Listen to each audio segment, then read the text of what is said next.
Hello students, welcome to our YouTube channel science. मेरा नाम रितिक भाटिया और आज हम कवर करने वाले हैं इलेक्ट्रिसिटी का पार्ट 3। अच्छा बच्चे, इसमें मैंने आपको पहले ही बताया था कि हम इसमें क्या देखेंगे, रेजिस्टेंस इन पैरेलल और रेजिस्टेंस इन सीरीज़। तो हमारा टॉपिक ही आज का resistance of system of resistors, यानी कि किसी सिस्टम में हम रेजिस्टर्स कैसे लगाते हैं और उसका रेजिस्टेंस पे क्या इफेक्ट पड़ता है। ठीक है। अच्छा बच्चे, हम सिंपल सी बात है, रेजिस्टर्स को दो टाइप से लगा। रेजिस्टर्स क्या होते हैं बच्चे, आपको पहले यही बताता हूँ। रेजिस्टर्स क्या होते हैं, जो कि रेजिस्टेंस प्रोवाइड करते हैं। हमने खुद कुछ ऐसे ऑब्स्टेकल्स को डिज़ाइन किया होता है जो कि हम किसी किसी भी सर्किट में अप्लाई करते हैं, जिनसे करंट का फ्लो वो कम या ज़्यादा किया जा सकता है। अब बात आ जाती है बच्चे, रजिस्टर की ज़रूरत क्या पड़ती है, ये भी मैं आपको बता देता हूँ। जैसे कि हमारे पास चार्जर्स, मोबाइल चार्जर्स वगैरह होते हैं ना। अब जो हमारे पास करंट की सप्लाई हो रही होती है वो तो 220 वोल्ट्स तक जा रही होती है, लेकिन हमारे मोबाइल को जो है वो काफ़ी कम अमाउंट में करंट जाना चाहिए होता है। ठीक है। तो ये रजिस्टर्स हम अप्लाई करते हैं, उनमें ट्रांसफॉर्मर्स वगैरह भी होते हैं। वैसे वो बहुत बड़ा कंसेप्ट है, पर आप ये मान के चलिए कि जो हमारे पास रजिस्टर्स हैं उनका काम क्या होता है, जो करंट की हाई अमाउंट आ रही है उस करंट की हाई अमाउंट को बच्चे कम करके वो क्या करते हैं, हमारे सर्किट में भेजते हैं। ठीक, हमारे चार्जर्स भी यही काम करते हैं। उनमें रेजिस्टेंस लगी होती है जिसकी वजह से वो हाई अमाउंट ऑफ करंट को कम अमाउंट ऑफ करंट में चेंज करके हमारे ऑपरेटर्स तक पहुंचाते हैं ताकि वो ख़राब ना हो। ओके बच्चे, चलो अब हम बात कर रहे थे कि रेजिस्टर्स हम लगा कैसे कैसे सकते हैं बच्चे। दो टाइप से लगा सकते हैं। एक तो हम लगा सकते हैं बच्चे रेजिस्टेंस इन सीरीज़, यानी कि डायरेक्टली कनेक्ट कर देंगे। मान लीजिए मेरे पास एक रेजिस्टेंस है, रेजिस्टेंस के दो टर्मिनल होंगे। ठीक है। इस पहले टर्मिनल को इस दूसरे टर्मिनल को हमने डायरेक्टली कनेक्ट कर दिया अगली रेजिस्टेंस के साथ। उसके बाद एक और रेजिस्टेंस आई, उसके साथ डायरेक्टली कनेक्ट कर दिया उनके टर्मिनल्स को। ठीक है। तो वो किस में लगे बच्चे, सीरीज़ में लगे। इसको हम क्या बोल देते हैं, रेजिस्टेंस इन सीरीज़। अब बात आ जाती है बच्चे हमारे पास रेजिस्टेंस इन पैरेलल में। पैरेलल में क्या होता है बच्चे, हमारे पास मान लीजिए ये आपके पास एक रेजिस्टेंस है। ओके। अब मैंने क्या किया, दूसरी रेजिस्टेंस को इसके पैरेलल रखा। ठीक है। तीसरी रेजिस्टेंस को भी मैंने क्या कर दिया, इसके पैरेलल रख दिया और उनके जॉइंट्स को आपस में, यानी कि एक ही पॉइंट से उन सब रेजिस्टेंस के जॉइंट निकाल लिए। समझे बच्चे, इसमें क्या था, हम डायरेक्टली लगा रहे थे,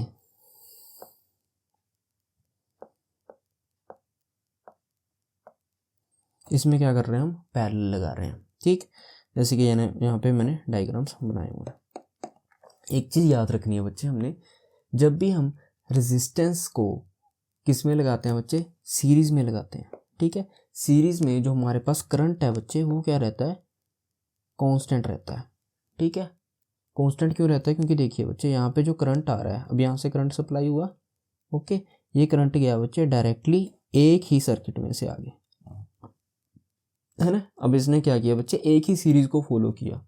यहाँ पे करंट क्या हो रहा है हमारे पास, जितना स्टार्टिंग में था वह उतना ही करंट आगे जाके सप्लाई होगा। बट रेजिस्टेंस होने की वजह से यहाँ पे बच्चे क्या, वोल्टेज का डिफरेंस आ जाता है, पोटेंशियल डिफरेंस आ जाता है। ठीक है। पोटेंशियल डिफरेंस कैसे आ गया हमारे पास, क्योंकि यहाँ पे क्या थी, रेजिस्टेंस थी, तो जिसकी वजह से उन्होंने क्या किया, इलेक्ट्रॉन्स को वीक कर दिया, जिसकी वजह से वो वर्क कम करवा पा रहे हैं। अगर इलेक्ट्रॉन वर्क कम करवा पा रहा है तो बच्चे ऑब्वियस सी बात है हमारे पास उसकी वोल्टेज पे इफेक्ट पड़ेगा, क्योंकि हमारे पास जो पोटेंशियल डिफरेंस थी वो क्या था, हमारे पास वर्क बाय चार्ज।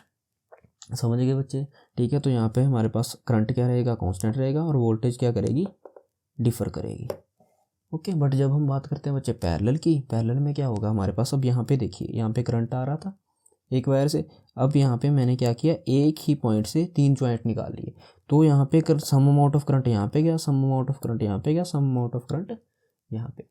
तो करंट क्या हो गया बच्चे, डिवाइड हो गया। अगर करंट डिवाइड हो गया तो ऑब्वियस सी बात है कि उसकी वैल्यू में क्या आ जाएगा, डिफरेंस आ जाएगा। बट हमारे पास जो रेजिस्टेंस लगी हुई थी वो क्या कर रही है, तीनों क्या कर रही है, अब यहाँ पे डिफरेंट अमाउंट ऑफ करंट गया, यहाँ पे डिफरेंट अमाउंट ऑफ करंट गया, यहाँ पे डिफरेंट अमाउंट ऑफ करंट गया। ठीक है। लेकिन हमारे पास यहाँ पे पोटेंशियल डिफरेंस क्या रहेगा, सेम रहेगा। क्यों, क्योंकि यहाँ पे बच्चे इलेक्ट्रॉन्स के वर्क के ऊपर कोई इफेक्ट नहीं पड़ रहा। तो यहाँ पे बच्चे हमारे पास आई क्या हो जाएगा, डिफर करेगा, बट वी क्या होगा बच्चे, कांस्टेंट। ओके। ये चीज़ आपने याद रखनी है। ठीक।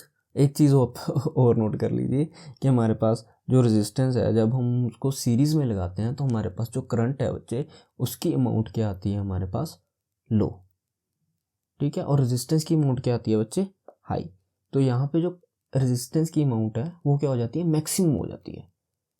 ठीक है, यानी कि जब हम उसको सीरीज में रखते हैं तो हमारे पास मैक्सिमम अमाउंट ऑफ रेजिस्टेंस वो प्रोवाइड करते हैं। लेकिन जब हम रेजिस्टर्स को पैरेलली कनेक्ट करते हैं तो हमारे पास रेजिस्टेंस की अमाउंट मिनिमम आती है बच्चे, मिनिमम रेजिस्टेंस हमें मिलती है। ठीक, इसके बारे में आगे बात करेंगे बच्चे। अच्छा चलिए, अच्छा बच्चे अब हम बात करते हैं कि जब हम रेजिस्टेंस को क्या कर देते हैं बच्चे, सीरीज़ में लगाते हैं तो क्या रिजल्ट आता है। ठीक है, अच्छा बच्चे मैंने आपको क्या बताया था कि इसमें करंट क्या रहेगा, कांस्टेंट, लेकिन हमारे पास वोल्टेज क्या करेगी, डिफर करेगी, वेरी करेगी, है ना। ठीक है, अब सिंपल सी चीज़ देखिए बच्चे, वेरी कौन कर रहा है, हमारे पास वोल्टेज कर रही है, तो मैं वोल्टेज की अमाउंट को ही निकालूंगा ना। तो वी क्या थी बच्चे मेरे पास, I R V ohm by Ohm's law. ठीक है, वी क्या होती थी, आई आर। ठीक, आई क्या है, कांस्टेंट है, लेकिन रेजिस्टेंस क्या है, डिफर कर रही है। अब मैंने अगर V1 निकालनी है तो V1 की वैल्यू क्या आएगी, डिफरेंट आएगी। V2 की वैल्यू क्या आएगी, डिफरेंट आएगी। अब यहाँ पे अगर देखोगे तो पोटेंशियल डिफरेंस यहाँ पे इन्होंने डायरेक्टली लगा दिया, लेकिन यहाँ पे जो वोल्ट मीटर है वो 3 आएंगे, 1 2 3। अब तीनों में पोटेंशियल डिफरेंस क्या होगा, डिफरेंट होगा। ठीक है, तो V1 V2 और V3 इन तीनों की वैल्यू क्या होगी, डिफरेंट होगी। V1 क्या होगी बच्चे, आई तो हमारे पास कांस्टेंट था, आई इंटू R1, जितनी R1 में रेजिस्टेंस है सेम हमारे पास V2 के लिए हो जाएगा, सेम हमारे पास V3 के लिए हो जाएगा। ओके, और अगर मैंने टोटल फाइंड करना हो तो टोटल फाइंड करने के लिए, टोटल वोल्टेज फाइंड करने के लिए मैं क्या करूँगा, V1 plus V2 plus V3 is equal to क्या आ गया बच्चे, आई R1 प्लस आई R2 प्लस आई R3, है ना। अच्छा बच्चे V1 plus V2 plus V3 क्या बन गया मेरे पास, टोटल वोल्टेज V, है ना। और हमारे पास यहाँ पे I मैंने कॉमन निकाल लिया और मेरे पास क्या गया, R1 plus R2 plus R3। अच्छा टोटल वोल्टेज किस में है हमारे पास, सीरीज में, तो मैंने इसको VS लिख लिया। अच्छा अब टोटल वोल्टेज कैसे आएगी, टोटल वोल्टेज का फॉर्मूला क्या था बच्चे मेरे पास, V is equal to I R, तो यहाँ पे मैंने IRS लिख दिया। तो I is equal to I R1 plus R2 plus R3, I से आई कट हो गया, तो R सीरीज में वैल्यू क्या आ गई, R1 plus R2 plus R3। Okay बच्चे, ये आ गया हमारे पास एंड रिजल्ट। अच्छा अब बात करते हैं बच्चे हम किसकी, रेजिस्टेंस इन पैरेलल की। अब इसमें मैंने आपको पहले ही बताया था कि जो हमारे पास आई है वो डिफर करेगी और वोल्टेज क्या होगी, कांस्टेंट, है ना। अब मैं इसमें किसकी वैल्यू फाइंड करने की कोशिश करूंगा बच्चे, जो चीज़ डिफर कर रही है, डिफर कौन कर रही है, आई, तो आई क्या है बच्चे हमारे पास, V बाय आर, है ना। अच्छा अब इसमें I1 की वैल्यू क्या होगी, V बाय R1, I2 की वैल्यू क्या होगी, V बाय R2, और I3 की वैल्यू क्या होगी, V बाय R3, है ना।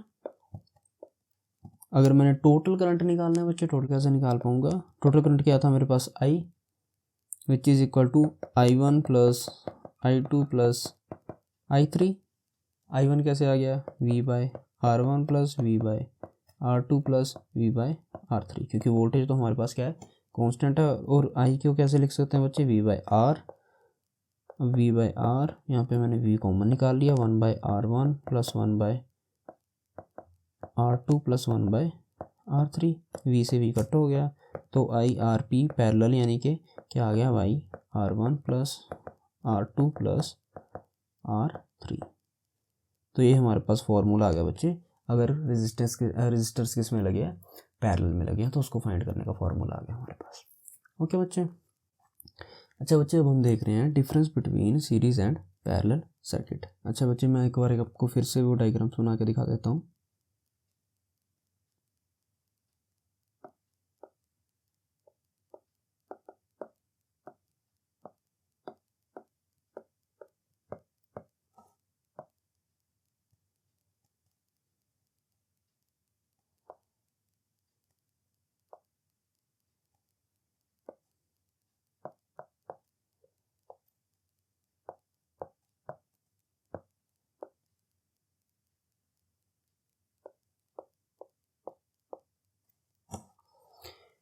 ओके बच्चे, अब देखिए जहाँ पे मैंने R1 R2 R3 लगाए हैं, ये मान लीजिए आपके पास क्या है, इलेक्ट्रिकल अप्लाइंसेस है।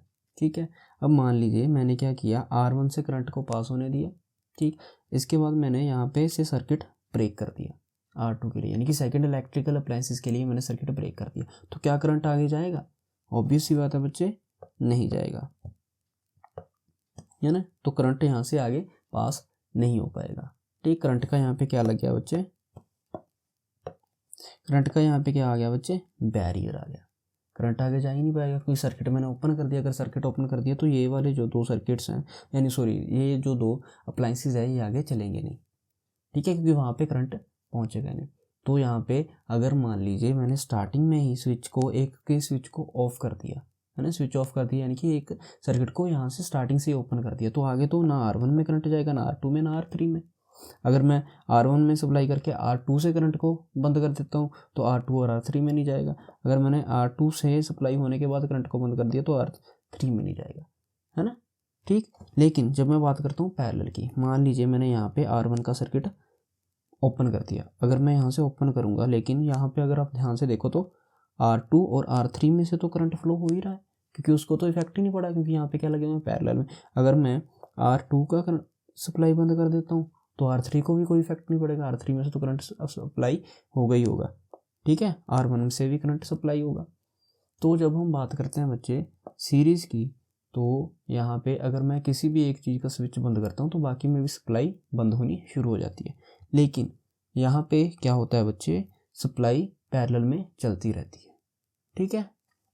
अब हम डिफरेंस देख लेते हैं बच्चे इसके वैसे कुछ। सबसे पहले यहाँ पे circuit can be controlled by single switch, जैसे कि मैंने आपको पहले ही बताया, जो सीरीज सर्किट है उन सब के लिए क्या होता है, सिर्फ और सिर्फ एक ही स्विच होता है।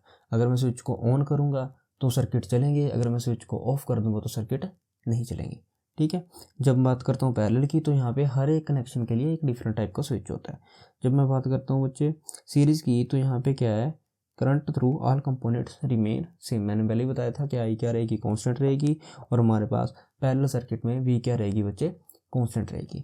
अब इसके बाद बात करते हैं बच्चे, हमारे पास रेजिस्टेंस का फॉर्मूला क्या था सीरीज़ में, वहाँ पे हम डायरेक्टली प्लस कर देते थे, यहाँ पे हम 1/R1 + 1/R2, यानी कि उनका फॉर्मूला क्या है, डिफरेंट है। नेक्स्ट बच्चे हम बात करते हैं, अच्छा नेक्स्ट मैंने आपको जैसे बताया था कि मान लीजिए वहाँ पे कोई एक कंपोनेंट ख़राब हो गया सीरीज़ में। अगर कंपोनेंट भी ख़राब हो गया तो उसमें से करंट पास नहीं हो रहा, अगर करंट पास नहीं हो रहा तो आगे सप्लाई नहीं करेगा। तो एक कंपोनेंट के ख़राब होने की वजह से पूरा सर्किट ख़राब हो जाएगा, क्योंकि आगे सप्लाई ही नहीं जाएगी। ओके बच्चे, ठीक है।